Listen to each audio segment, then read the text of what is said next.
All right, now to a story that just sent shockwaves around the world this week. The U.S. agency, I should say, the U.S. Agency for International Development, a.k.a. USAID, now well known as a front for the CIA. Well, Donald Trump is now dismantling that global body, and he says the Democrats are having a fit. USAID is driving the radical left crazy, and there's nothing they can do about it because the way in which the money has been spent, so much of it fraudulently, is totally unexplainable. The corruption is at levels rarely seen before. Close it down. Well, its deep state tentacles literally stretched across the globe, holding the purse strings for 60% of America's foreign assistance and dishing out over, $40 billion abroad last year. The U.S. president announced what's left of the agency's carcass will be merged with the U.S. State Department, noting that of 14,000 workers worldwide, less than 300 will be needed for his MAGA vision. And his Secretary of State backed the slash and burn policy, saying America's interests must come first. I'm the acting director of USAID. I've delegated that authority to someone, but I stay in touch with him. And again, our goal was to go in and align our foreign aid to the national interests. There are a lot of functions of USAID that are going to continue, that are going to be part of American foreign policy, but it has to be aligned with American foreign policy. The attitude that USAID has adopted over the years is, no, we are independent of the national interest. We fund programs irrespective of whether it's aligned or not aligned with the foreign policy. That's ridiculous. These are taxpayer dollars. If you look at the waste and abuse that has run through USAID over the past several years, these are some of the insane priorities that organization has been spending money on. $1.5 million to advance DEI in Serbia's workplaces, $70,000 for a production of a DEI musical in Ireland, $47,000 for a transgender opera in Colombia, $32,000 for a transgender comic book in Peru. I don't know about you, but as an American taxpayer, I don't want my dollars going towards this crap, and I know the American people don't either, and that's exactly what Elon Musk has been tasked by President Trump to do, to get the fraud, waste, and abuse out of our federal government. Thank you, guys. Well, meantime, a former official of the U.S. State Department has joined in to blow the cover on this USAID scandal. Mike Benz speaking with the legendary journalist Tucker Carlson and detailing a slew of examples of the agency's hand in creating chaos and regime change worldwide. And for now, here's just one of many examples. They sought the LGBT population, two Bangladeshi ethnic minority groups, and young students and student groups who had already been protesting earlier that year because of some local politics issue there, and they noted, that rap music was popular and young people were listening to rap music in Bangladesh. So what do? They turned around and they took U.S. taxpayer funds. They get 100% of their money from the State Department, and they work closely with USAID. They actually administer USAID programs all over Bangladesh and all over the world, and they funded Bangladeshi rap groups to produce songs and music videos insinuating that people should take to the streets and do street protests, and the classic peaceful protest that's has the upside of being a riot. Well, just as the whole story was breaking, RT's Saskia Taylor now investigating essentially how has this USAID gotten away with this for so long, and how has it not already been shut down? As an old hand and the biggest player in the game, USAID really should have seen it coming. How, after all these decades, could they not have smelt a coup? We're in the process of shutting down USAID. The reason for that, as opposed to simply, trying to do some minor house cleaning, is that as we dug into USAID, it became apparent that what we have here is not an apple with a worm in it, but we have actually just a bowl of worms. And so at the point at which you don't merely, like, if you've got an apple and it's got a worm in it, maybe you can take the worm out. But if you've got actually just a bowl of worms, it's hopeless. And USAID is a bowl of worms. Mm-hmm. There is no apple. And when there is no apple, you've just got to basically get rid of the whole thing. Nothing but a corrupt gang of criminals, apparently, spitting on taxpayers' hard-earned cash. Samantha Powers, she had a worthy goal, although it was a stupid goal. She said she was hoping to get the amount of foreign aid, USAID dollars that go to actual aid, up to 30 cents on the dollar from 10 cents on the dollar. That's a major problem that we have this agency that's all that goes abroad when it's the American workers' dollar. I think now you're talking about the USAID, the aid. Yes. Yes, you heard right.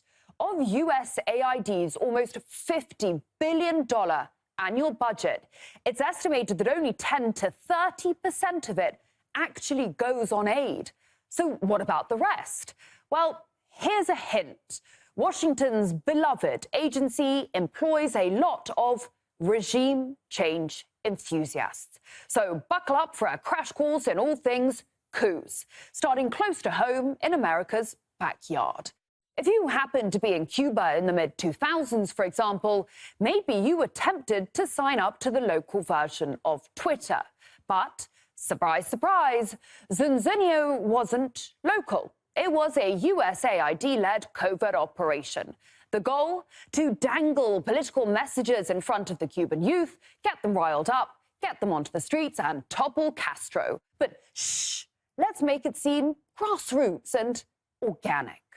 There will be absolutely no mention of United States government involvement. This is absolutely crucial for the long-term success of the service and to ensure the success of the mission. Which is strange because their website talks an awful lot about transparency. In parallel, they were running another project on the Caribbean island, this one offline. Documents and interviews make clear that the program was aimed at recruiting a younger generation of opponents to Cuba's Castro government. Documents prepared for the USAID-sponsored program called the HIV Workshop, the perfect excuse to conduct political activity. Yes, USAID faked offering health services to sniff around and scout out some potential spies. Fingers crossed, install a man on the inside, just like they installed Juan Guaido over in Caracas. You know, the man who was briefly considered Venezuela's president by everyone but the Venezuelans themselves. $128 million well spent. In addition, USAID has committed $128 million to support Venezuelan human rights defenders, civil society organizations, independent media, and electoral oversight. When the Maduro regime is gone, the funding will support the recovery efforts led by a democratically elected Venezuelan administration. Well, a few million and a few months of spontaneous protests later, Nicolas Maduro was still in office. So the DC elite called it a day. I have a question about Venezuela because this important document about migration mentions all the time Venezuelan migrants. But the person that you recognize as the leader, democratic leader in Venezuela is not here. What do you think about the absence of Juan Guaido here? By whom?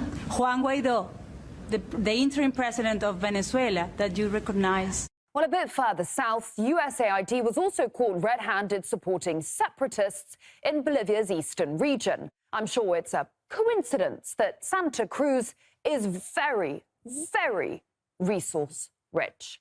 Other highlights, in short, Georgia, Belarus, Kazakhstan, Syria, the Solomon Islands, all the recipients of generous USAID gifts, and then rocked by violence and instability, with governments left barely clinging on to power.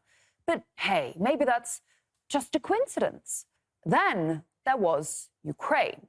USAID, which is a CIA front, put $5 billion into funding those riots. Those riots lead to a coup d'etat against the first democratically elected government of the Ukraine. A month before that government is overthrown, Victoria Nuland, who's the part of the centerpiece of the neocon ideology and who is now a high-level official in the State Department, has a secret call with the U.S. ambassador, which is tape recorded and is now public, which anybody can go and look up, where she is picking the new cabinet for the Ukraine. The good news here, though, is that the agency is ready to account for every single dime. This was another one of my efforts. And this began years ago when we were trying to figure out what they were doing with our American taxpayer dollars that were going to support humanitarian efforts in Ukraine. So I wanted to know exactly how those dollars were being spent. And not A just reasonable request. yes, oh my gosh. And I shared this with you earlier, Elon, just privately, but we got all kinds of threats from USAID because I was trying to exercise my oversight capacity in Congress.